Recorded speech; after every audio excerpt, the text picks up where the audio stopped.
Boo. Tansei, oki, soninape, nistahe, nikiste, kunatoe, nikutoeste, menta, poa, ponete. Greetings, everyone. I'm Elder Medicine Bear Claw. Yes, I'm in the office and my blinds are closed. That's why you see a line. Thank you for coming. And we do have a guest, but he's not here yet. So give him some time. Let's go in here and say hello, greetings, and all that. Sage, let's go. Tansei. Infinity, how's it going, sweetheart? Devon, Tansei. Lisa Ann, greetings, my love. Anna Robbie. Hi, of course. Miss Robin, Sissy. Thank you for coming. CP with the precious eyes that goes out and swoops around. She's got these eyes. I just hope she rests them. She always tends to look into those photos or someone's lied out and doing an investigation. So if the phone rings, forgive me. Um, I can't turn it off. If it does, I will mute my part. So greens, and thank you very much for joining. How is everybody doing this evening or nighttime, I should say? Because people were getting confused. Wait a minute. 6:30, 6:30 in northern west or west northern, however you want to say it, mid east. It's 8:30 and Eastern time is 9:30. So here I have to wait a minute, get everything right. So that way my family, they know the right time. So I had to think, I forgot. People still live in the middle of the United States, so it would be 8:30. And then from other side, it is Eastern, and it's 3 hours instead of 2 hours. Yes, there we go. Eastern, Central, Pacific. I was like, I've been up since 6:30, so and I cleaned house. Then I said it to prayers. I did prayers, and then I had to really say prayers to forgive someone, allowing that to be gone. So, then my husband and I had a little chit chat, and it was good. He's telling me we're gonna do what we do. He said maybe what he'll do with me investigation. I said, "Whoa, you want to go back with me to Ohio?" No, that's a crazy state, he says. Crazy state. Many people call me Mama Bear Claw, and that is fine if you call me Mama Bear Claw. For those that want to call me Bear Claw, that's fine too. My government name is Ramona.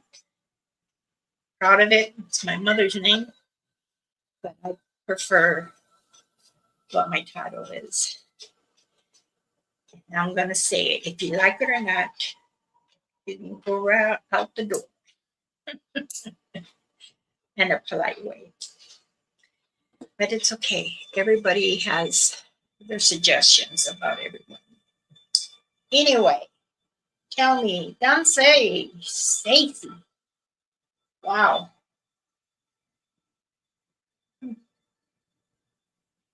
How is everyone doing? We do have a special guest. He should be coming on. Yes, you heard me. He. I am not going to say his name. And also, too, I will be having more guests on. And when I'm wondering if I should turn it the other way, because it Now it's making me feel weird. Oh, goodness. I'm sorry I've been away from everyone. Just really taking care of everything and everyone around. Well, are you all ready now for this guest to come on? This guest means a lot to me. It means a lot to my family. Um, he's very intelligent, and it's honored for him to be close to me and my family. Let me bring him in. There he is. Hello, Danse, everyone. That's How are you, Mike? Pretty good. Just finished the video up and got it out there. That one took me some time to finish up, so I was busy doing that video for a while. That one where you're seeing the shadow person in the window. Yeah, that's the one in the background there. Yeah, we were going over it. Yes. Yeah, it's cold. If you see the black, it's cold. So back. that's like a cold signature there. Hey, CP. Hello, everyone.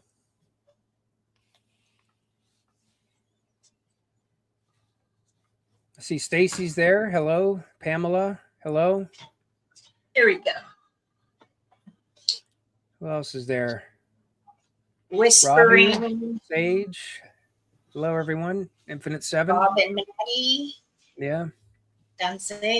Robin. Hello, Robin. Laura. Thank you. Hey, Bob. JP. Hola. That's a lot better instead of having that glare of sunlight.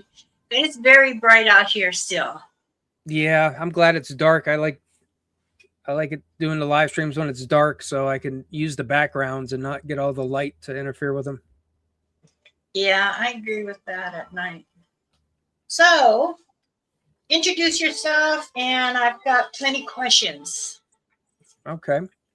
My name's Mike. I have a channel on YouTube, MT Paranormal Life, where I do paranormal and cryptid investigations. And it's been about 4 years now on YouTube that I've been documenting all the encounters and posting the videos and doing live streams. And it's been a pretty crazy past 4 years. Lots of interesting experiences. And ever since before, I should say, even before I started my channel, Ramona was there guiding me, giving me advice, helping me along the way. And here we are. Thank you. Hi. Yes, it has been a pleasure. And you're getting up there more and more. Congratulations on that. Thank you.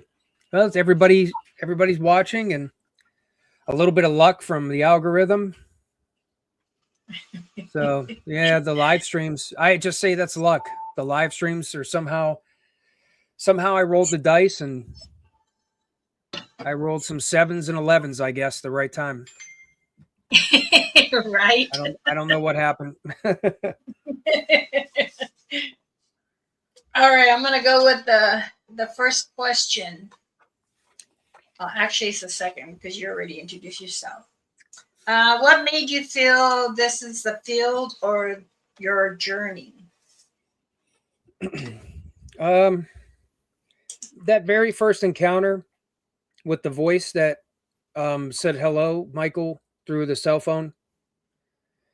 When I heard that, I didn't think it was just like, sometimes people see like apparitions or they'll hear voices. Things will happen to them while they're out. My cats are back here having fun. If you hear hissing and stuff.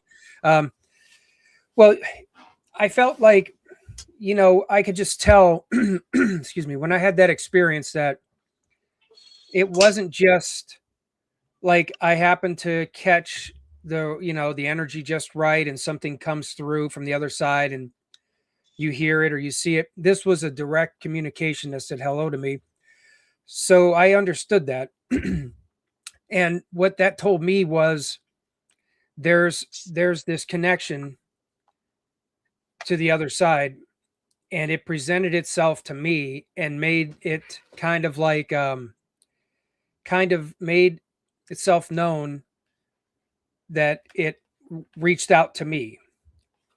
So I took that as a way, like, I kind of understood that as something was wanting me to communicate and get involved to find out more. Like, I think that was the ultimate outcome from that. It may, Nice. I think it was more than just saying hello. I think it was like saying we're here, even though it was one voice, one person that said that, but I took it as like, hey, we're here, hello.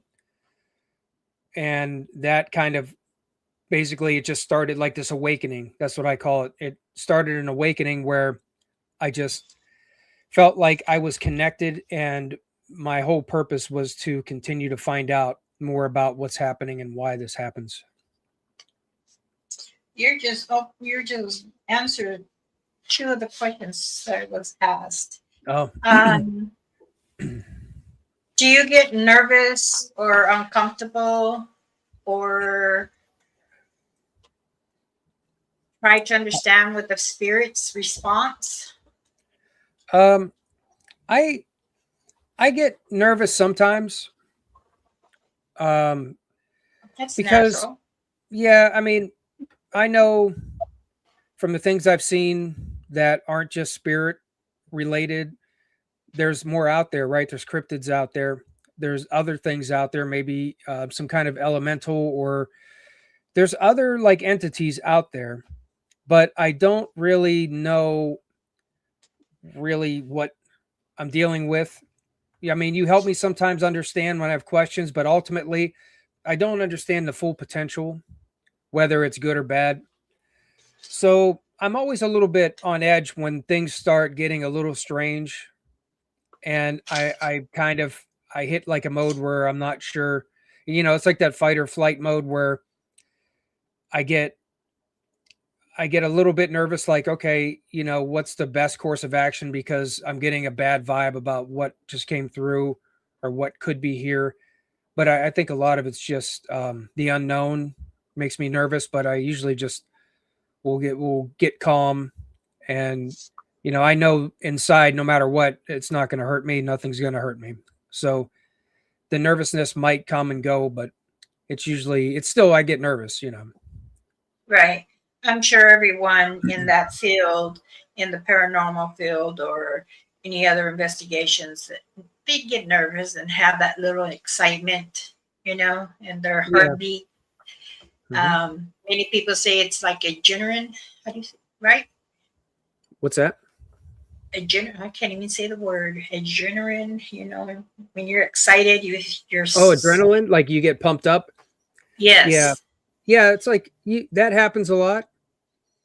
But the best thing is to always, like, it's hard to like just ignore it when you get kind of excited or whatever, but it's a matter of like taking a moment to like let that not control you, and try to, like, feel the adrenaline and the excitement, but you know try to keep it calm, and not let it get you too worked up. right, Yeah, like when I saw the Sasquatch, I saw it peeking, and I saw it, and as I seen it come out and go back, I started to move in a pace where I wanted to run towards it, because I wanted to still see where it was at and get closer, since it showed itself while everybody was watching. And for just a second or two, that adrenaline hit, and I started to move really fast, and I wanted to go quick, but then I caught myself just as quick, and I slowed down. And I even was telling myself that during the live stream. I'm like, okay, I want to run, but just calm and keep moving forward to go see, and not run. So correct. that's It's the kind it's of thing I'm that's talking about. not. And I've told others, don't run. Um, you want to be safe. And when you do run, then you're letting them know that you have fear. And they're in their minds, they say, well, then why are you here on Mother Earth? And what's attracting you? Yeah, like But fear, or they might get a little bit um, defensive if you come running towards them because your adrenaline wants you. That's what I had for a moment was I wanted to get as close as I could. Right. So it could be either way, running towards or running away. You could have like two different kinds of like, too much of an aggression to get towards it or fear to get away from it that might be bad. So always try to stay calm and not run either way. Right. Has anyone gone with you? Do you plan to have a team, or is it mostly with yourself? Stacy joins me for a lot. The live streams, she knows if I need anything while I'm doing a live streams because I do those solo. She'll probably join me for live streams. Um, and she's kind of on speed dial, so if I That's do good. need help or something, she's Did you always receive close a by. package? Yeah, yep. I let her know too, and I've got it. I just got it. Okay. Another question was, how many devices do you use on your live? On my live, Mhm. I keep a digital trimeter in my pocket that I kind of use to get a reading of the environment I'm in. Mhm. Just generally check the levels, maybe even if I find footprints, because sometimes footprints seem to emanate some EMF. So I keep it handy for that. I do like spirit interactions on the live streams, and I have like a couple things: a dead bell, something for interacting with the spirits with yes and no device, and then I use my spirit talker, the transcend theory. I try to keep the live streams not as in depth with as many things set up.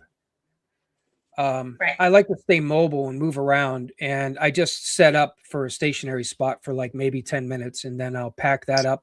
But when I'm mobile, I just have my tree knocker, my camera, my light, and I keep my transcend theory on for parts and my meter just to get a reading of electromagnetic energy. So Okay. live streams not a lot. When I set up at places, I've got a lot more. Right.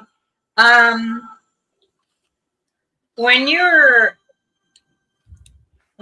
out there, do for instance, when you saw the Bigfoot, do you get the vibrations of them, of the feel of them, or the feel of the spirit? What vibrates to you, or it's just a feeling, that feeling? Hmm. Um, it it might just be it might be like a pressure or something in the environment. One of the things that really gives me clues are I have tinnitus, which Mhm. has I've had for a long time, since 2004, um, and it gets triggered sometimes, and it'll be triggered when I've started to notice times when I have activity leading up to it, it'll hit and it'll throw me off sometimes. Sometimes it'll hit pretty hard and it'll throw me off balance. And I'm starting to notice like there's something that happens at times when the energy's around that causes that. So it might be for me, what I feel in the environment is more like something in the barometric level, like pressure or even EMF. Sometimes I'll get like maybe a little bit um, off balance, or I'll feel the cold temperatures. That's another one. I've had some really intense cold areas that are really out of place that I could tell are related to some kind of spiritual interaction. Do you ever get drained or tired from that? Yeah, Or yeah, that happens a lot. That might be the it's like the aftermath usually. yeah. It's been busy this last month. This month has drained me quite a bit. like I'll be Prospect right Place back. Estate did. Okay. Prospect Place Estate was a 13-hour ordeal. And even 13 hours just got through all the main areas. So anybody who has any idea about how much time you can spend at a place, if you go investigate a place like multiple levels, especially a place bigger. I mean, this Prospect Place Estate is a pretty big manor, but if you go to a place like an old prison or an old like insane asylum or places that have wings, I mean, like Hillview Manor, you would need like days if you want to get thorough through all of it. It's a lot of time and a lot of work to like to present it. You know, I mean, you could go do it without recording it and doing all that, and it won't take you as long. But if you wanted to like record it for yourself or for social media and make videos, it's a lot of time. You could spend 4 hours at like Hillview Manor and barely touch the little bit of what's there. Hey, Brandy, Pamela, what's up? So I was pretty beat this month because we went a lot of places. Um, got a couple more videos coming out. We got Licking County Prison. I was there with Spooky Matt in Licking County, Ohio. Really interesting place. A lot of terrible things there and tragedies. And I had some pretty interesting things. I barely touched some of the evidence on it, and I captured some pretty cool things already. So that'll be an interesting one that'll be coming up. And the Palmer House. That was a place Stacy got us into. It's like a museum, and it's all the stuff in a museum was donated by people. I was talking about a place called the Palmer House. That's one of the places that Stacy and I went to that we got exclusive access to. Nobody had ever investigated it. Okay, Whispering Portals. Thanks, I got you. Yeah, it was cool place, a museum, and all the items were historical, belonged to people who had passed away, like in different wars. Their uniforms, all kinds of things. Very interesting place. A lot of artifacts there, and definitely, was a place where if there's something to artifacts and items that have attachments or some part of people with them, that one definitely was one, and it was a cool place. That's another one that will be coming up soon. We finished it. I just have to edit it all out. That's thank you for allowing me to excuse my husband another plate. I said, well, I'm in the middle. I'm sorry. I want more. I don't want to get up. Sorry. I'll try to entertain everybody. Thank you. Someone had emailed me and asked me, you gotten really excited when you saw the Bigfoot, or was it a star person? An alien? I put star person. What I seen was a Bigfoot, and that was out of all the years, the past 4 years that I've been doing this. I've been a lot of places with the cameraman. I seen something at West Branch that had the size of a Sasquatch, but I couldn't say that's what it was for sure. And of all the things, I've never really labeled the activity that was like Bigfoot activity. I never really was, I never really said for sure any of these times that yes, this is a Sasquatch doing these things, because I never seen what caused the activity. But when I seen that Bigfoot present itself, I knew what it was. I seen it. Excuse me, goodness. I seen it like very vivid, and it was leaning out pretty far. And even though the quality of the live stream wasn't the greatest, it was a little pixelated, you can see it sticking out. And that tells you it wasn't just like peeking a little bit. And that's the first time I really seen one. So I was excited when I seen it, and I had to hold myself back from trying to move too quick because I didn't want to seem like I was trying to get in its space too fast.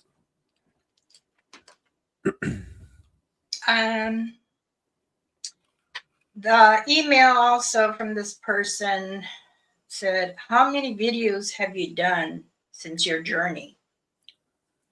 Let's see.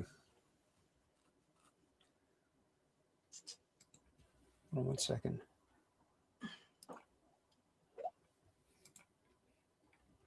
I'm gonna actually go on here and take a look and see what my count is.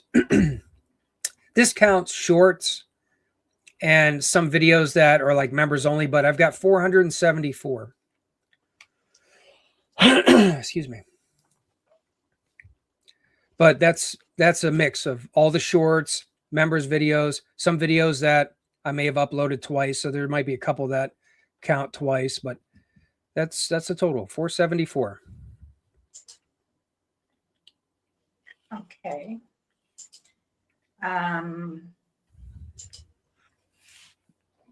let's cross that one out. That was number 11.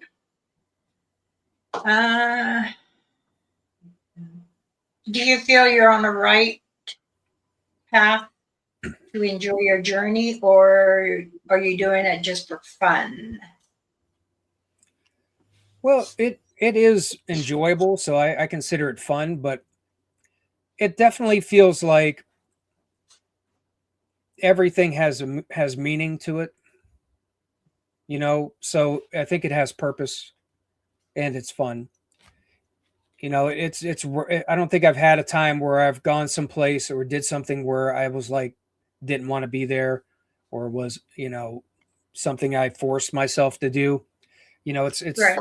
it's enjoyable, and there's always experiences that um, I notice you can have, because I think manifesting a lot of the encounters is what happens, no matter how you look at it, whatever kind of experiences you have, cryptid or even, you know, spirit encounters. Right. It's all Right. it's all about you, and that's what I think is the key.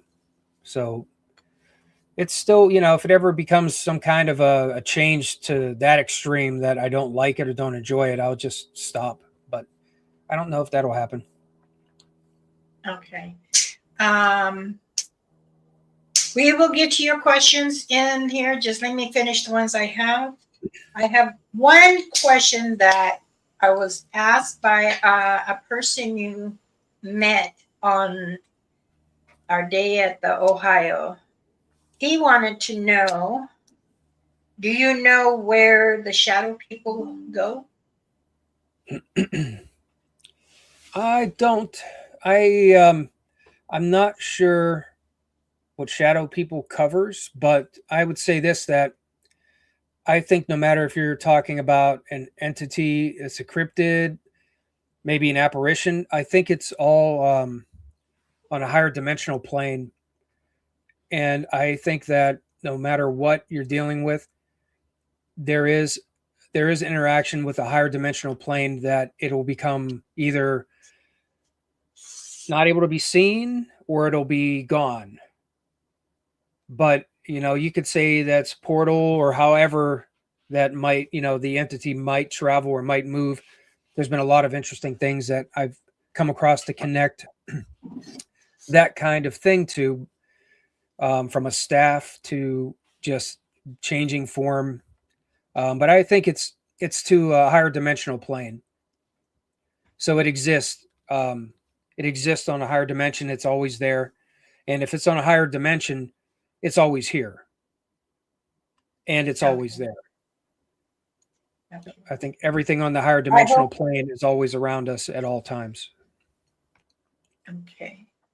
Um, Another one says, Thanks, I hope Judy. you have protection or tools that you can understand to protect you.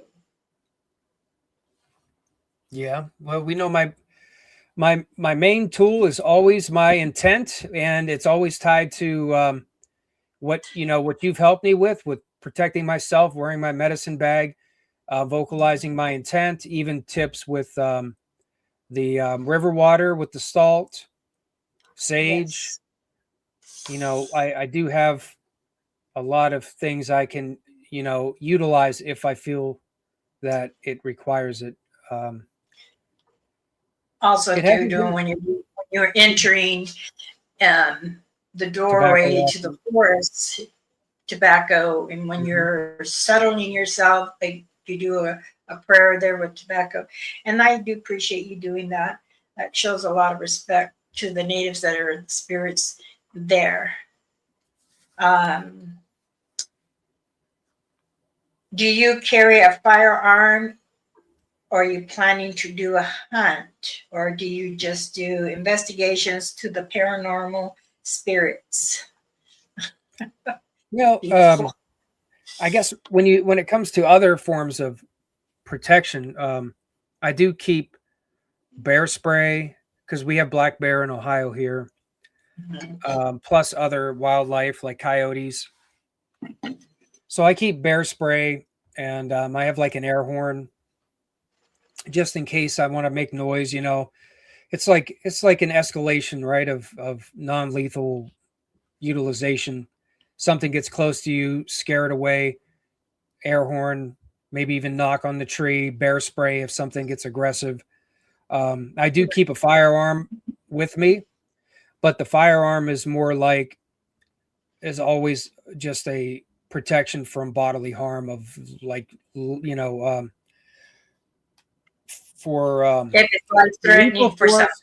If I ever have to use, I mean it's not always even lethal force to use a firearm, but it has a lot of versatility, but it's mostly if I need to protect myself from serious bodily harm, which I haven't run into that. And on the side of being people versus nature is pretty much what it's for.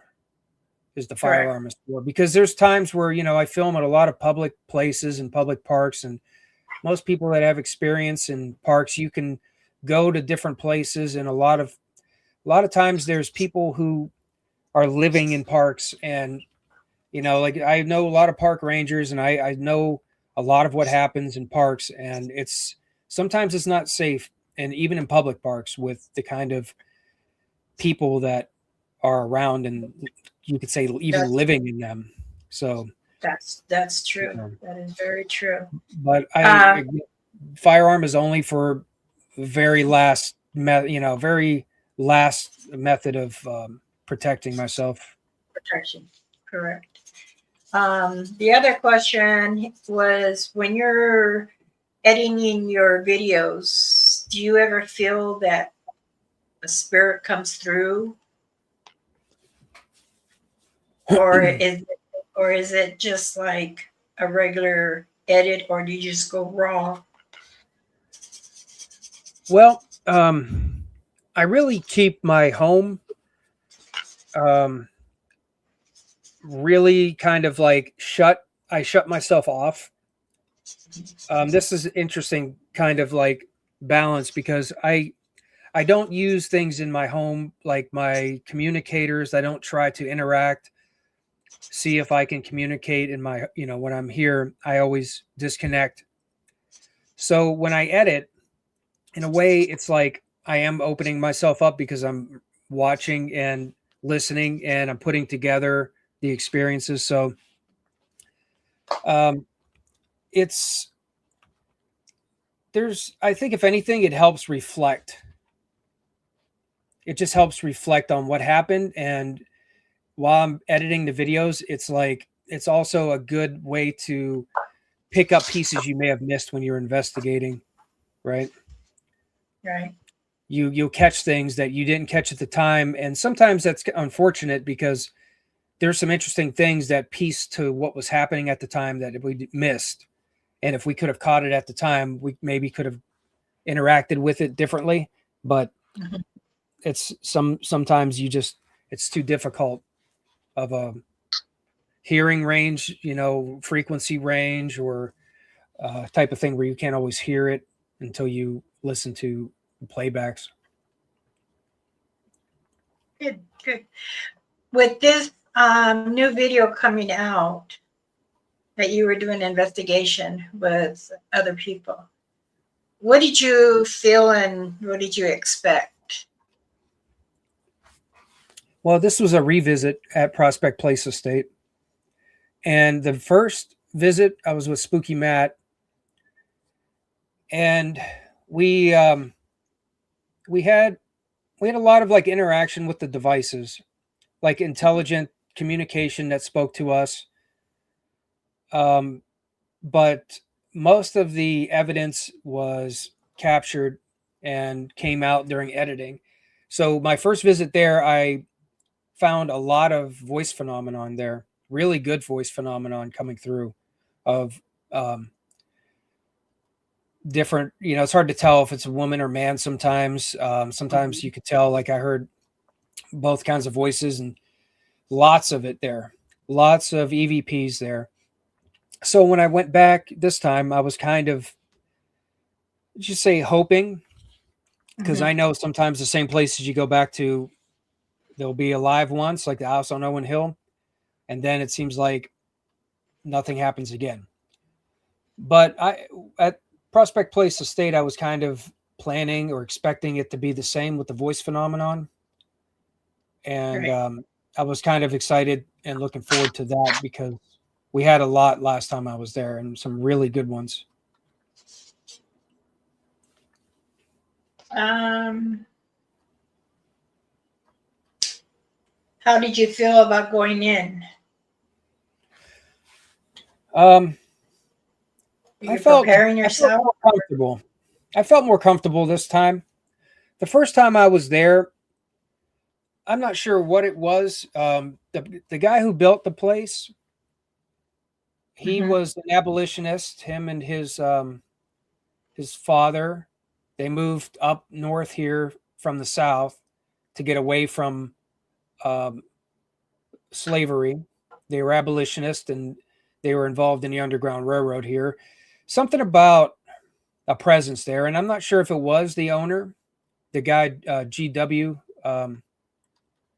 Adams, if he's the one that built the home, if it was him, because Mm-hmm. I could see his pictures, and when I've seen his pictures and was there, I got this like uncomfortable feeling there, a little bit uncomfortable, almost like very scornful, something like did you ever know somebody who didn't like people being around, and when you're in their place you kind of just have that uncomfortable feeling being around them, like you're afraid to move the wrong way because they're gonna look at you like they don't like you being there.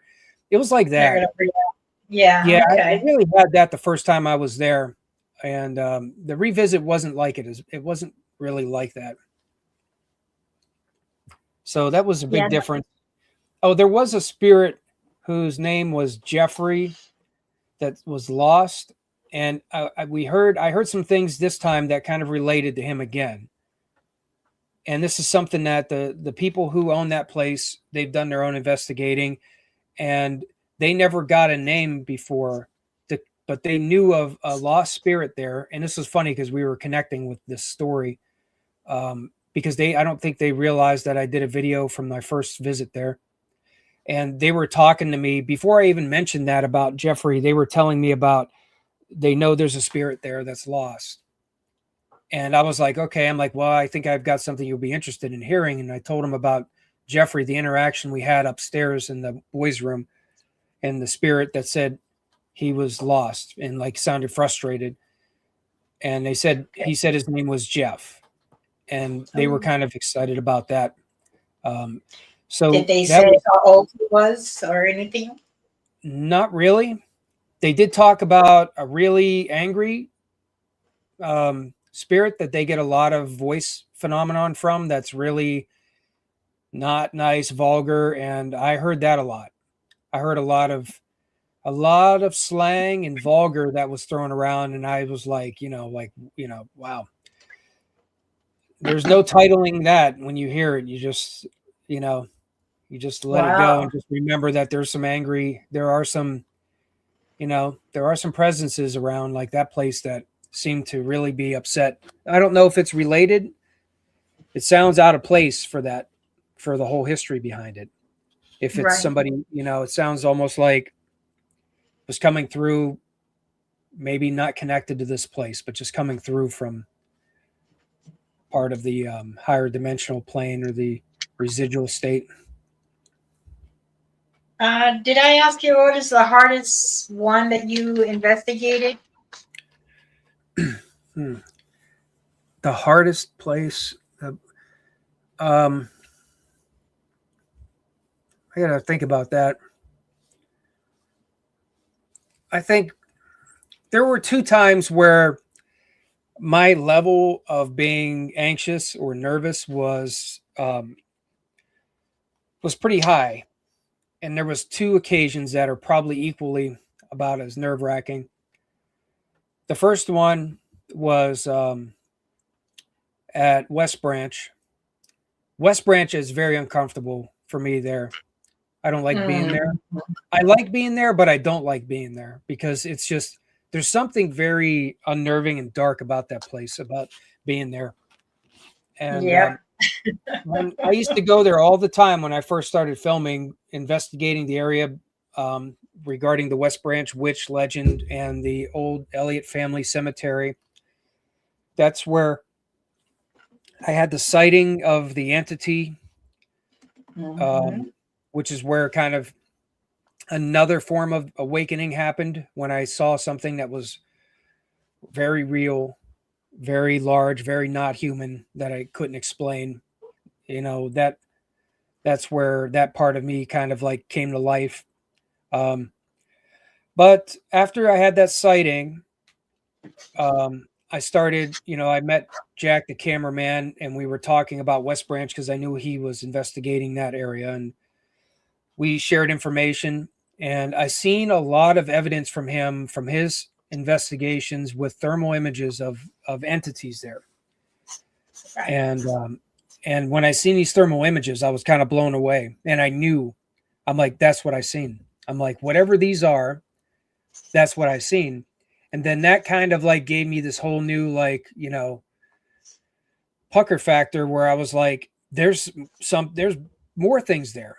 There's some other things there, and I see them in these um, images, thermal images, and other images of them changing shape. Big, one looks. I mean, more than one look like a Bigfoot when you see it, and then some of them look like they change shape, but the head orb like keeps stays the way it looks, and it's like separate. So I started kind of like realizing like, wow, like what is out there.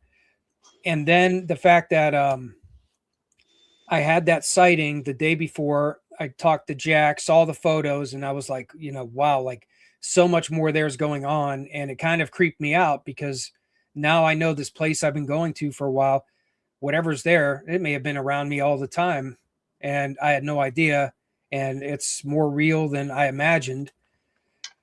And I kept getting these vocalizations. I kept hearing like weird projecting voice sounds, and I wondered, was it, this is them maybe sending things, saying things. And I went back after I talked to Jack about it and I saw this. I was like, I just kind of was like, I have to figure out, or I have to see if I can communicate with this thing again. And like the next day around 11 p.m., I went right back to that area and I tried to see if I could interact with it again. And I was scared that night. Like I went back there and I had a whole different, whole different aura to me. I was really kind of like, you know, I was scared because that up I saw that thing with my own eyes, so I knew it was there. Then I saw all this evidence of what else is there, and now I realize there's a lot going on there, and it seems like they're always around. And I wanted to find out more, so I just went there again. So I was unnerved, and then the equal that out was claim 3. When I seen the Jelly Man, when I watched Jack and I saw the Jelly Man there, and I realized I was like, wow, like there's something there.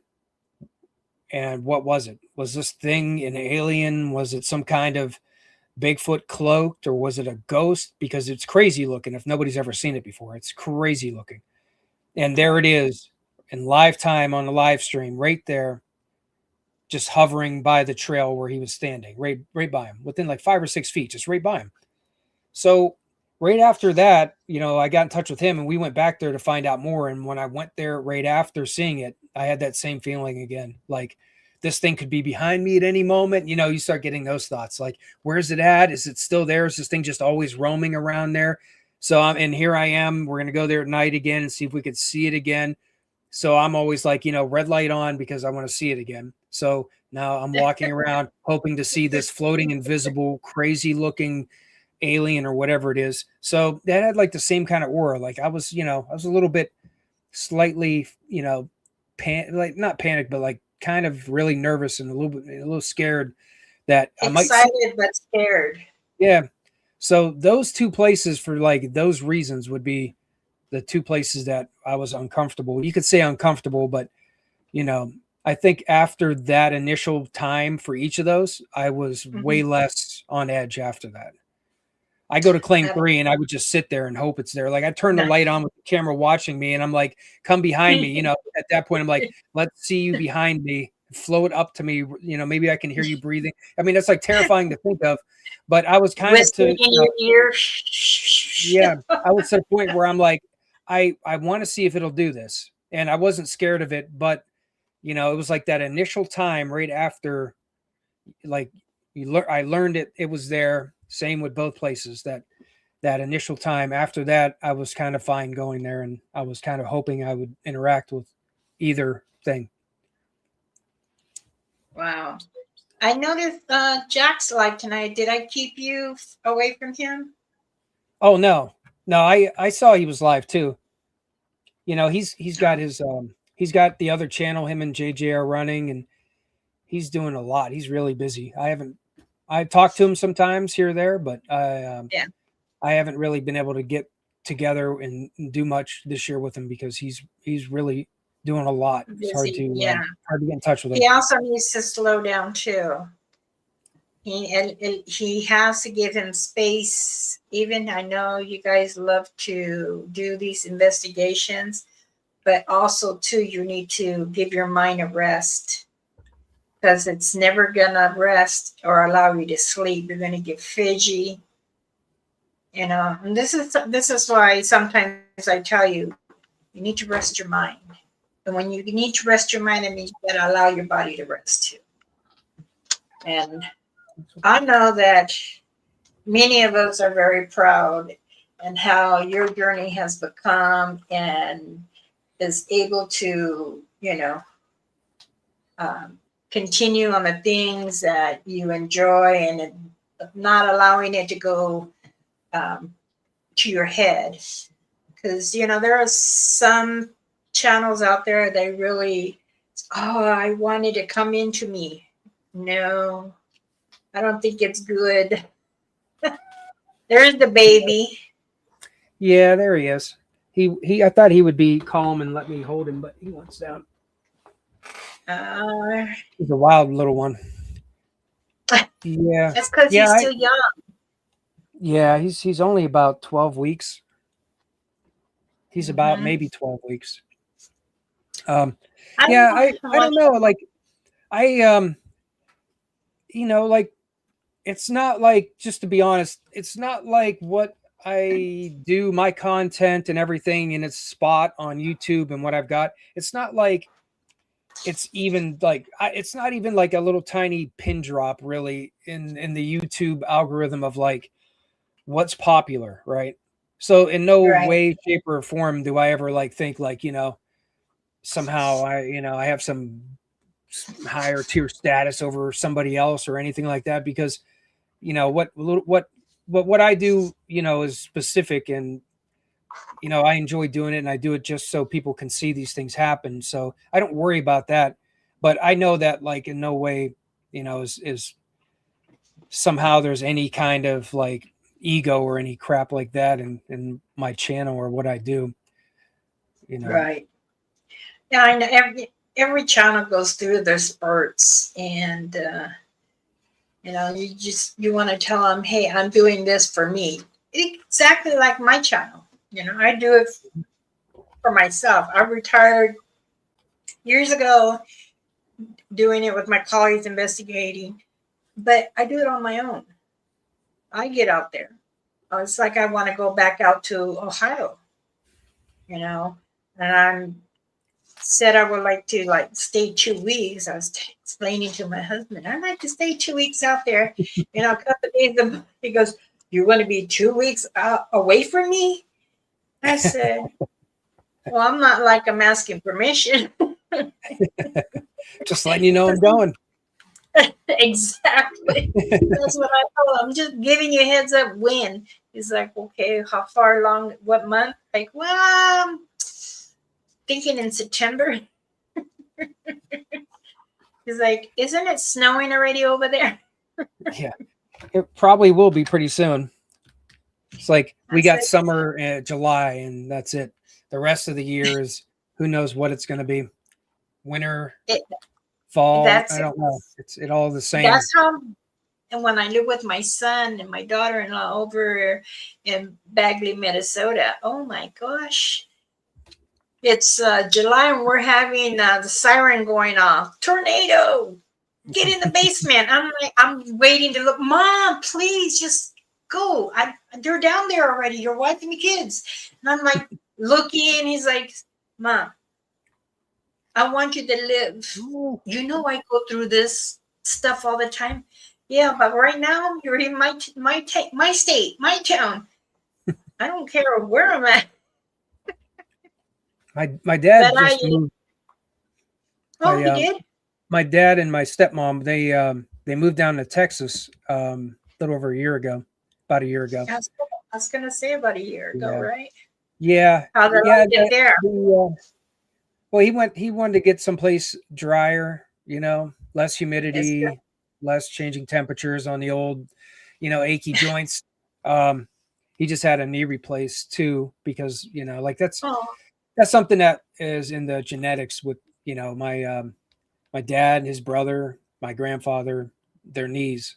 the same. That So sounds like that's why he wanted to get somewhere like that. And I got a half sister down there, so they're down there in Texas together. you ever plan to go out there and visit? Yeah, he was in California for a long time, like 20 some years. Moved out to California and then moved back and then moved to Texas. Yeah, I remember a little bit you telling me, about your family and stuff. And moving to Texas, you got to enjoy that heat and the flood. Yeah. Get your boat prepared. Yeah, I heard they had a rough one with the what were they? The wind generators, the wind Mhm. turbines. The They had a wind, rough yeah, winter. That was a year or two ago. They had like yes. temperatures that they didn't plan for, and it like caused a big shutdown. Um, let's see if there's any questions in the chat. Let me go way back up. If anyone has a question, could you please put it down now? I've answered all the questions I have. Again, this is NT Paranormal Life. My son, Mike. He's not my blood son, but I call him son. And let's see. No. Thank you, Pamela, for putting Mike's link. Thanks. He does Thank you. have merch. Let's see. Sage says, what part isn't the real question? If you want a beautiful view of South Livingston here in Yellowstone Highway is KOA. It's at the foothills of the Beauty of Dr. Trust. It is beautiful there. It Yeah, I've is. never been there. There's a lot of paranormal too there. Um, Mama and Mike, Gigi says hello. Hello. Victoria Darkwood, she does paranormal too. She says hello. Hello. Greasy Grass is interesting place as well. And Denise says hello. Okay.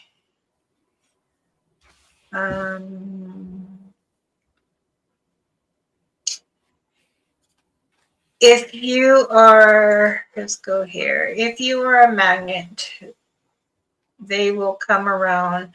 I'm a bright light to them. They say, Whispering Portal. This is Laura. She has a lot of things in her RV that come and check on her, I guess. That's how I believe whatever you're dealing with, whatever kind of interaction you're having with spirits, or if there's even cryptid, because I think cryptids are multi-dimensional, higher dimensional beings, and may take different forms, including like a flesh and blood form. Um, they all they all recognize and can see or feel us based on our frequency and our vibration, from our brain waves to our heart. Um, The everything, beat of the heart, yeah, the energy. everything. We're like a beacon, and I think that is the key to the interest, the connection. It has something to do with that, and that basically, you can change a little bit yourself. I think you can change your own vibration and things like that. But that's why I think, what goes along with what you were talking about, Right. kind of thing. Um, Brandy says, Mike, how old were you when you had your first ghost experience? And can you tell us a little bit about it? It was in 2015. So I was going on 40. So I was 39, going on 40, and that's the phone call that I was talking about. That was my first experience. There were things that were happening with my ex-wife and my kids when they were younger then at the house that we lived in. Mm-hmm. And I was trying to see if these things would happen for me. So I started kind of doing my own investigating into the place we were staying at to see what would happen. And then I used my phone to record a session at the house, which at the time didn't really turn up any results that I thought happened. And then about a month or so later, I was making a phone call to my, at the time, my brother-in-law to pick him up. Push send. I didn't hear the click, like the click that connected the call. I just heard like the open air, and I was waiting for that click to connect for his phone to ring. And that's when the robot voice talked to me. It sounded like a robot, very similar to what it sounds like when somebody has the vibrating voice boxes that had Yeah. tracheotomies. Sounded very similar to that, almost exactly the same. And they said, "Hello, Michael." Very clear, even though sometimes they're hard to understand when somebody's talking with those. I had an uncle that had one, and I remember, it was like it takes concentration, and like, you got to get accustomed to hearing that sound to understand what they're saying. But "Hello, Michael" was very clear, and that was my first actual like personal experience. And Mm-hmm. that's that was in 2015. Stacy says, Mike, talk about your XLS camera and the experience that you've captured. Yeah, the XLS camera. That was a pretty expensive investment, but I wanted to see, because that XLS camera is not like all of your other SLS cameras that are two dimensional. That one has a program in it that is it's three-dimensional mapping. So you can actually rotate the entire environment. It uses lidar and sonar, so it picks up everything in the environment from reflection of sound, and I wanted to use it because I wanted to see what is there in the environment that you can't see, that is giving off some form of sound. And it seemed like a good way to show evidence of something that you normally just can't see. So it's shown some pretty interesting things. I've seen a lot of very similar kind of orb that seems to show up everywhere. It's bigger. It's not very small. It shows. I mean, when you see it moving at times, it looks like it's probably the size of like a fist or softball, or Right. bigger or smaller. Sometimes pretty big, but it has the same. It looks like a round ball, and the sonar always shows it in black. I think it's a contrast to the distance of all the environment around it. It's different, so you can see it in black as the coloration of it, and it shows up all the time. And a lot of times it shows up, and you see the figures around it too. So that was something that I really wasn't aware of without a device like that, because you can see it, and every time we've seen it, you definitely can't see it with your own eyes, but you could see it. It's mapping it. The sound is seeing. You can see it moving around. So that was something really cool about it. And then the figures that show up are interesting too. It shows very detailed versions. The XLS is way different, way advanced compared to the regular traditional SLS. It's actually sensitive enough that you can see individual sections, like a hand. You can actually see the joints. And there's some pretty interesting things that we've seen with the figures that come and go and their interactions. Sticking their hands up, moving their arm around like they're waving or flipping us off. Sometimes it looks like they're flipping us off because it looks like they have a finger sticking up when they do it. So I can only imagine which one it is. But that's interesting. And then the shapes that they change, they seem to like elongate, jump around. They'll just like dash real quick and they'll be gone. And there's been times where it looks like a portal. I call it a portal because I've seen them like zoom and disappear. And when you watch Right. it frame by frame, you see what looks like a round, dark shape that's On the just there. outside. And then they just like zoom to it and they're gone. At a cemetery, I did a live stream and recorded that happening a couple times. And that Um, was really interesting kind of evidence you get with that camera. yeah. It's nice to have new equipments that you know what you're using. The other question was, when you're out investigating in your area, do you ever see color orbs? Do you talk to the orbs, or do the orbs answer back? Well, I'm not sure if I'm ever talking to the orbs. Um, there's been times where I've seen the orbs and I still kind of communicate the same way, like as if the spirits can hear me, or whoever's listening can hear me. So you could say I talk to them. It's not that common that I've seen visual orbs though, that I could see with my own eyes. It's not that common. But there's been one really interesting one over at the Pines. I've seen one that appeared and it was kind of small and it was right in front of me.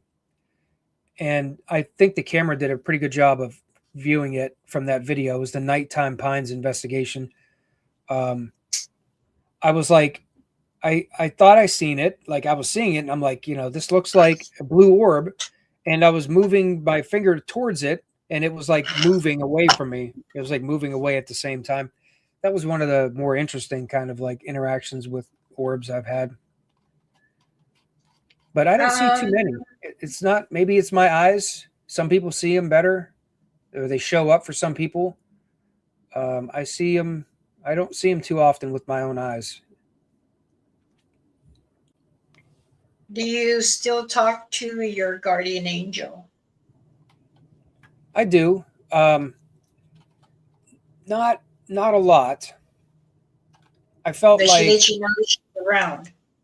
yeah, I felt like I've heard, and I think there might be something to spirit guides, and I've always heard spirit guides don't usually interact with you to where you know they're there.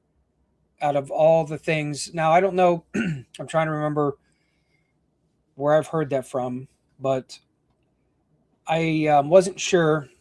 There's a lot of things a lot of questions I have, and I do think that spirit guides are there, especially when you hear like things from near death experiences. Right. So many talk about they meet their spirit guide, and so it's I really put a lot of thoughts and information into what I've heard from testimony and read from near death experiences, because I believe what they're seeing is a glimpse beyond into the afterlife. So I'm still not sure like how many spirits can really be with you that look after you. If there's more than just your spirit guide, which I can imagine there probably are, and attachments might not be exactly the way that we think they are, like they're just always around us, but they just have like a connection where they will come and go. There's a lot of things that I think about, but I know that um, the spirits that I think are with me that talk to me, that I do acknowledge them, but I don't do it a lot. I'm not sure. I'm not sure if that's just because I don't know. To me, that just seems like it's the way to do it. I don't make it like a normal everyday communication thing, but I do it.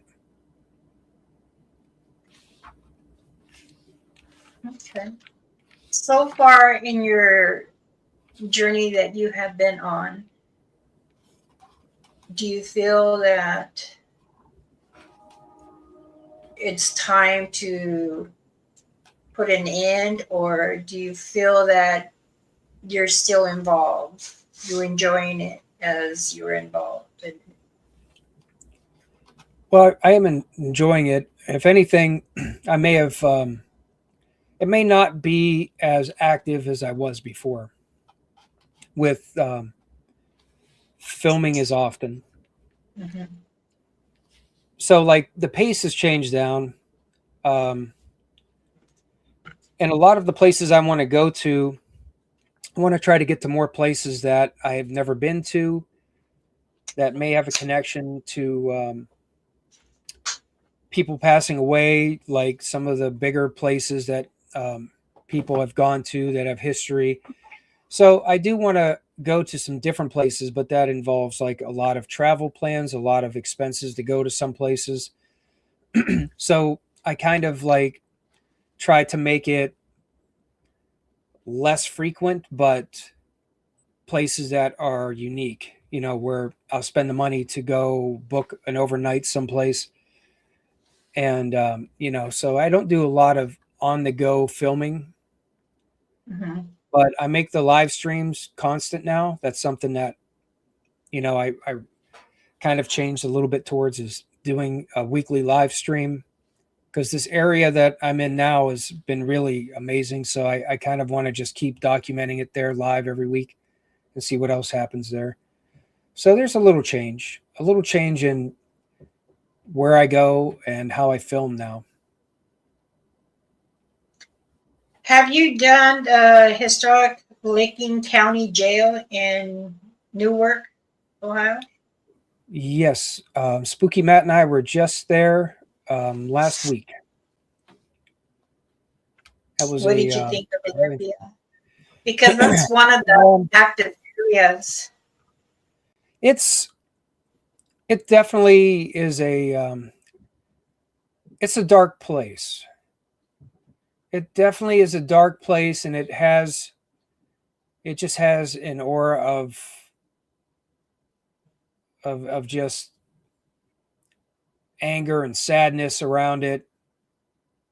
You know, we captured some really cool things there, and some of the most unlikely places. Like some of the most interesting things happened in the old sheriff's quarters, because the sheriff was the warden there. And Mm-hmm. he had a living, whoever was the sheriff at the time had the living quarters that's attached to the prison. And in that area, in the bedroom, um, two of the sheriffs and one of their wife passed away in this room. And Matt and I had some of the most strange things happen in there.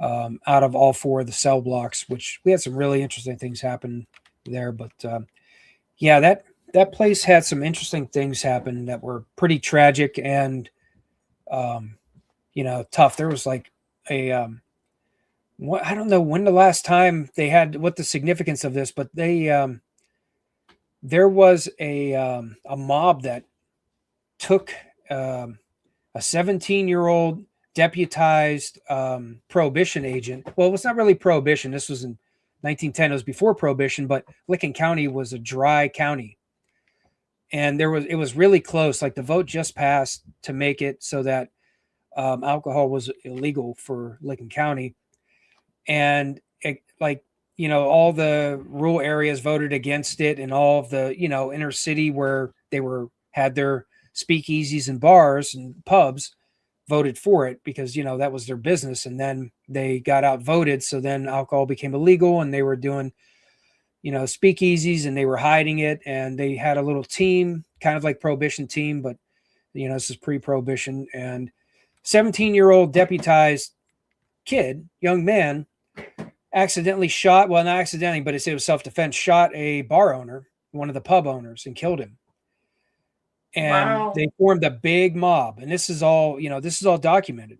They formed a big mob, and they went to the prison, forced their way in, and forced them to give him to them, the sheriff. And they gave him over, and they stomped this guy out, drug him out, and hung him in the town square.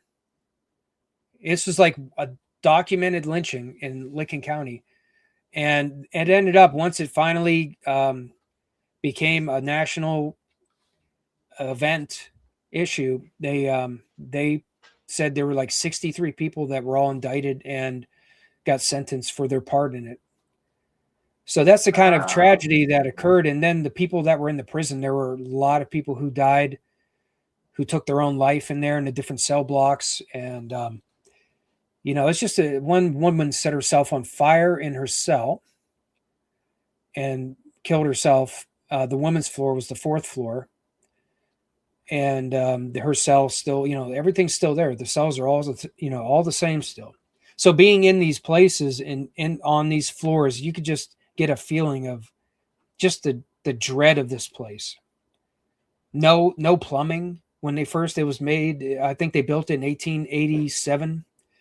And for a long time, they had no indoor plumbing. And the prisoners got a bath like once a month. So you can only imagine overcrowding too, what kind of conditions it must have been like to be put in this prison. So yeah, Licking County Prison definitely had like a vibe to it that was just, you could just feel all of this anger, sadness, dread. I had a lot of that. Auntie G asked me to ask you, what do you know about the Helltown in Summit County? Helltown. Well, there's really nothing left of it. This area was once native owned, the native inhabited before it got inhabited by a settlement of mostly German base settlers. Mm-hmm. And it was called Watertown because of the water source. And that was, I think they pronounced it Hale Town is where, and people, yeah. So that's where it kind of turned into Helltown. From that is just for, I don't know, drama or something, they turned it into Helltown. But it was a awkward situation. Like 1977, I think, is the year they officially moved everybody out. The government claimed eminent domain over the land, and they called it for force. Well, the reason the president signed the order was for conservation of the, I think that's the Cuyahoga Forest. The national park there? National park for conservation. And they claimed eminent domain and gave everybody deadline, and everybody had to move out. It was the Boston Township, Boston Village, and everybody had to move out. And they basically lost, they got a settlement. I don't know. I really don't remember the details, how much they were given, but everybody was forced out. Because that's like Alaska, one of the small islands. The same thing happened to them too. That's why there's hardly anyone around that island. There's all kinds of rumors and controversies over that place. Sometime during the early German settlement, there were cultist groups that formed, and apparently this Wendigo was had been in this area for quite some time. And once it became known and had been sighted, they started marking the areas where they had seen it. They were offering it goats for sacrifice, and then apparently that turned into people at some point. Like, there's a lot of crazy rumors about the groups that used to live around through there during that time, before they took, before it became the government's property. And then they say the government was doing something underground with some kind of an entity that they kept indoors. There was some like video, I don't know how true it was, but I've seen it, where a group was investigating it and they found a hidden underground area. Yeah. I still believe there's many things that are hidden underground that government has not yet to say, but the human beings are getting closer to do many investigations and knowing that it's something's up, something's wrong, something's going on. But again, you know how they are. They keep us hush hush sometimes. Randy, I'm not going to anywhere cold out. You and Mama and Mike can go. No, I'm going to drag you, Robin. We've been there a lot. I haven't run into anything strange, really. All the times I've been around that area, I haven't. I had some weird, like you could say, spirit poltergeist-like activity kind of things there, but I haven't really encountered anything that I felt was like cryptid-like. Maybe, like Wendigo supposedly is there somewhere. I haven't really. I didn't have any experiences like that when I was there. Tamara says, you all go live and now moderating from here from my safe home. Okay. Well, I need the moderators now, so I'll take it. I go on. Night trolls. I go on and moderate your channel, but I don't. The ones that don't mind with doing verses, it's just those ones that repeatedly ask questions and it's already been answered. Yeah. I put them on timeout. Yeah, I mean, you don't even have to do that. I'm trying to really take it easy on the timing out and putting people or blocking them. I mean, like, I really want it to be bad. Like, if they're doing something bad, if they're saying really ignorant things, cursing a lot, if they're like, if they're doing that, like they're spamming the chat with like constant message after message after message, that's kind of like a, that's like bot-like behavior, or that's purposeful. To me, if that's what you're saying, those are timeout. That's the kind of timeout stuff. When I try not to use my gift, but I'm like, oh, this is a kid. Just no, put them on timeout. But most of the time, I just let it go. So. Yeah, that's fine. I mean, like I said, I'm not worried about all the people who are trolling to block them. They can troll as long as they're just kind of like, if they're just saying, they're just trying to get reactions from people. They're like saying, this doesn't exist, or no, you're wrong about this. I don't really care, because, It's just don't argue with anybody like that. They could just sit there and give me some watch time while they're sitting there, trying Yeah. to troll. As long as they're not like calling names or swearing Or to the other person. Yeah, I try to do that. yeah, I just tell them, be nice, control your mouth, your yeah, words, and let's enjoy what this gentleman is doing.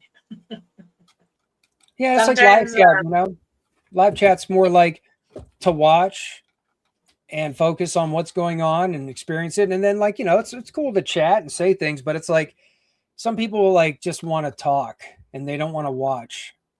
And that's yeah, okay if they do that, as long as they're not being like, as long as they're not like breaking those profits. guidelines. Yeah, I agree. Does anybody have any, Robin? At that point, we might as well go to the devil's bath. Oh, that sounds like a nice place. I looked into going to the Helltown, but when I did my research, made some calls, and what I found out, it's government owned and it's a federal charge trespass at the Helltown, so I didn't go. Well, I could tell you this for sure. It's public. It's a public access. The area That's now, like there may be some parts that have become private property that are beyond the scope of like where, because they have trails. I mean, there's trails through there. There's horse yeah. trails. There's hiking trails. It's public place. The majority of Helltown. Once you kind of come up, because it kind of like takes you up a real big steep hillside that used to be an old road. The old road's still there. It's all broken up into pieces. But once you get up to like that road, there's another main access road, and then there's a farmhouse, and it looks like there's old ruins around their property. So some of it might be on private property, but And that's the where main, you're not allowed to go across, right? yeah, right. And you can tell because you can see a The farmhouse or market. houses. Yeah. But the main area that is Helltown now that is there, that's left of it, is all like just hiking and there's parking right at the areas to hit the trail. So, don't worry about that. Infinite Seven. You can go there. And if you ever want to go there sometime just to see what I'm talking about, just let me know. We could go there. But you can go to the old end of the world, they called it, which is the old Mhm. entrance. If you look up the Stafford House, where the Stafford House is right by where the old roadblock is. That's the place they call the end of the world. That's Into where the they closed off the road that used to go into the old town, and you could still park there off the side of the road, and then just walk through there. And the old road that used to drive through all of Helltown's there, and you can hike it. And then you get to trails that are there now and stuff. So it's all legit. You can go there and check it all out. Yeah, I believe I've heard even Auntie G was saying that you could still go. There's just areas that says private property. You can't Yeah, and attend there's, on it. there's no private property in all of that main section, all around there. The only private property is actually like the farm property, which is easy to identify because you'll be off one of the main roads, and you'll know. And then like there's falls there, parking lot right there, and the parking lot leads to the main trails that kind of go all through that area. So yeah, it's a really nice place, real scenic. But all the old remnants and pieces that used to be there are gone. The old bus is gone. The old homes are gone. There's really nothing left of it except that old barn. The old barn they call the slaughterhouse is still there. Auntie said there was it looked like a house, but it was a grocery store. She said she remembered that. Oh, And that was many, many years ago, as she told me. there's So the again, church is still there. does anyone have any other questions?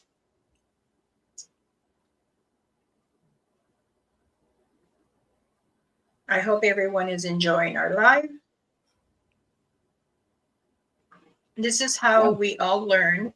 by communicating and sharing information and help another that who investigates in this field. Yeah, and Facebook. I know, like my Facebook group is a good place where if you want to talk and share things, you could do it there. And even if you find things in the videos, you can post clips, Post them on post photos. his chat. It's good that when he goes live and when he does editing to go and check, sometimes his eyes might be tired and you might catch something. Send it to him, message him, or put it on his Facebook. Because Yeah, or if it's on a video, you can timestamp it in the comments too, and put what you see. exactly. What is Brandy? What are you saying? Well, I can't read. Oh my goodness! I don't believe you. Right?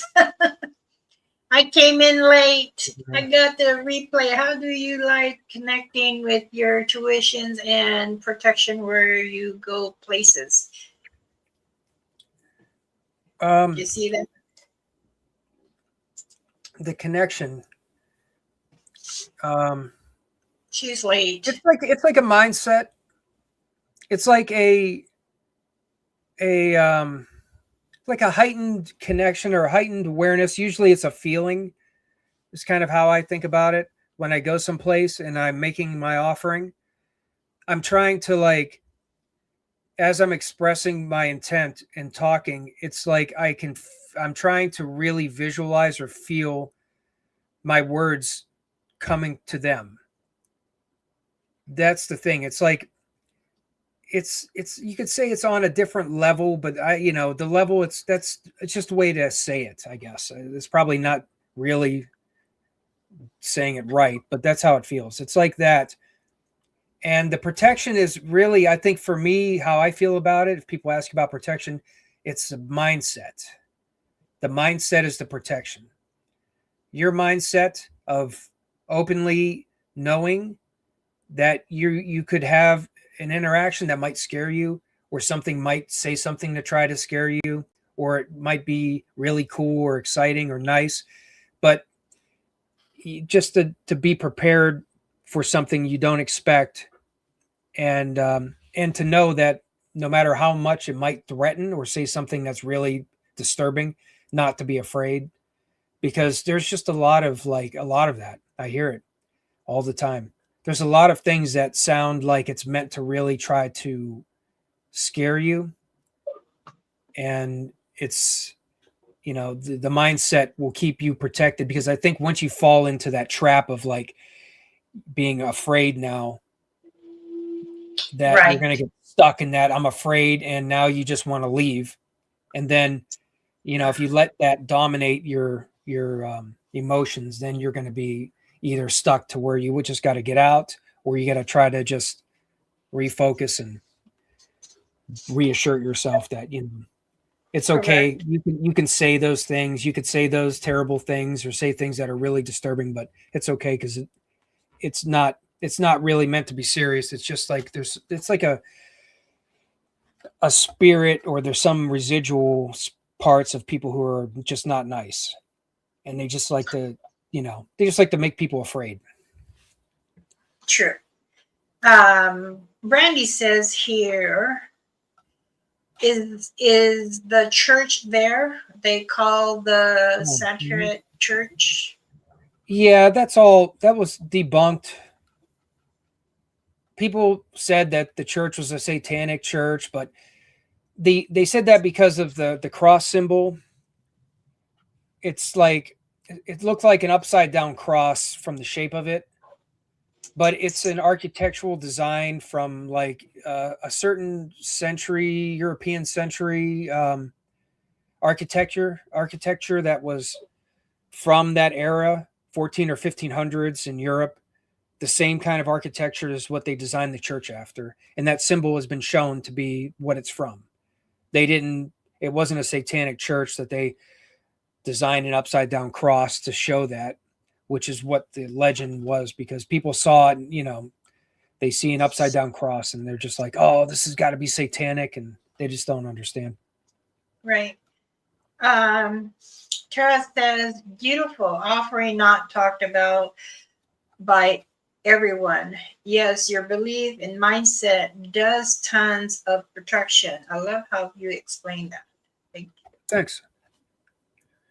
Yep, that's the thing. The offering, like the whole thing is like it's all a manifested experience that helps. I think it helps control it. You manifest the experience and you make sure that you don't let yourself get overwhelmed or scared. You just got to have the mindset to know that they won't harm you. As long as you have strength and you're positive and you believe in yourself, and of course the protection bag. But when you're going anywhere, it's the same thing as you're like having an anxiety attack. So why am I going through this? The same thing.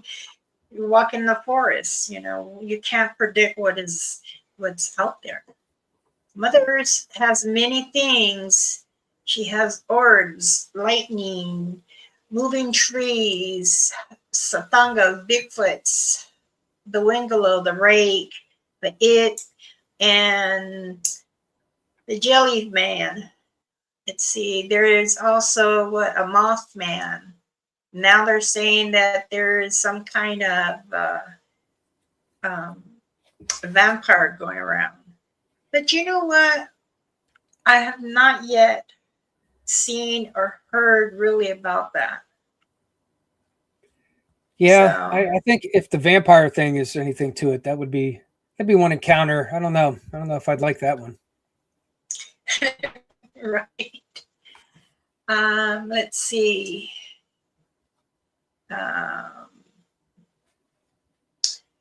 Asking if the emotions is your help too.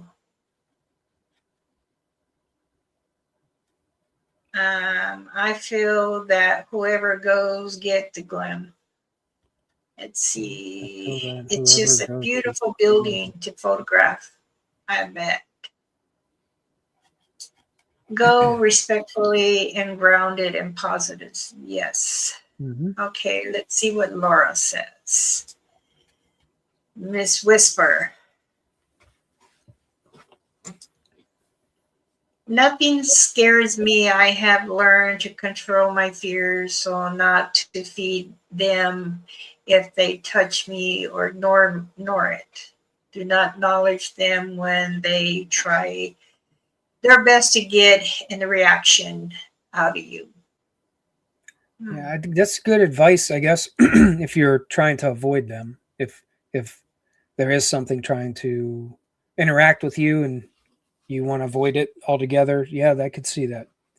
When you're trying the opposite, I still get a little nervous, sometimes a little bit scared, because when you've seen some of the things that are really strange that can happen, you never know where the limit could really be still. So there's still a little bit of edginess to it, especially like when I do the intent is to interact. So it's like the opposite of that. And that's, so that's a little different approach for me. If I see fangs, I'm going. He says, if I see fangs, I'm gonna play the dentist. Oh my goodness. Yeah, that might provoke a response. That's for sure. I'm your dentist. Please come here. Let me help you. Let me pull these out. No. All right. Does anyone else have any other question for my son Mike here? Mr. MT Paranormal Life. Goes to Helltown should avoid the Zamek barn at a cost. Well, a lot of people are there. I've run into people there that are like, you could say up to no good, doing some things they shouldn't be doing there. So, yeah, it's a little risky going there. because of the people. I think you could run into people there that you might want to avoid. But I've been there a couple times. I know a lot of people that have been there. We've never had any bad experiences there. So, you know, I understand, Lisa. You might be, you might have some bad thoughts about it, but I'd always say go with people when you go there because, like I said, everybody knows about that barn, and people like to go and hang out there. And you know, there you get groups of people together, and they start doing dumb things. That's true. There's many people that like to imitate many things in this world. um, well, son, thank you very much. Thank you for coming on. And once again, but I've had emails that they have wished you to come back. They wanted to ask questions for me to ask you. There is a gentleman that he does paranormal, and he's retiring in August, and he is going to be 75 August 1st. And I had a pleasure of having a Zoom meeting with this gentleman, and he said, "You one of your sons that does paranormal?" I said, "I got quite a few." So the one with the big red dark beard, red or black? They're It's all black, black. but there's a little bit of red in there. There's a little bit of red, and there's a And little I bit of gray in there too now. So, oh, I got plenty if you want some. oh, it's getting there. I'll let it just get there on its own. No, your phone don't hate you, Lisa. It's just auto print or auto spell check. Have a good night, everyone. God bless. Many blessings to you too. Good night. May good love and blessings of all. All right. If no one has any more questions, we will come to an end. I will be having another person on Friday. So I will be out of town, and I will be doing that one somewhere secretly known. Nice. Thursday's live stream too. Come Yes. Thursday night. It'll be after 10 p.m. Eastern time, and So we're doing there a you go. nighttime hunt. Nighttime hunt. There you go. So please join him on his YouTube. And if you have watched any of the videos and you catch something, remember, timestamp it, what video, and share it to him. He'll be glad to hear back from you. Yeah, everybody Yes. like to see it. Therefore, everyone, if no more questions, everyone, please have a good night, and I shall see you again. Thank you, Pamela, for putting all the links down Yeah, for Pamela, thank you. Mike, myself, and everyone in the group. I totally appreciate it. And I Thanks do for having hope me you on enjoy tonight. your. Yes, and it was a pleasure as always. And I enjoy writing questions down. Oh, you need to get that guy MT. I'm like, it's not a problem. I'll ask if he's available. Yep. I do appreciate it. Also, Mike has merch too. He has t-shirts, cups, a hoodie. It's all through YouTube on the store. It's like a Teespring store through YouTube. They have a lot of stuff. They got bumper stickers, cups. My cat's coming up here. Come on, can you come up here and say goodnight? Yeah, they got hoodies and got everything. This is the baby. Aw, Amanda, thank you for joining. We're just at the end saying birthdays tonight. But again, you can rewatch, honey. I'm sorry. JP, gracias por estar aquí. I said, thank you very much for being here in Spanish. In fact, one of the ladies came and said, tamales. Tu esposo se va al tamales. Your husband asked he wanted some tamales. I'm like, Tamales are okay.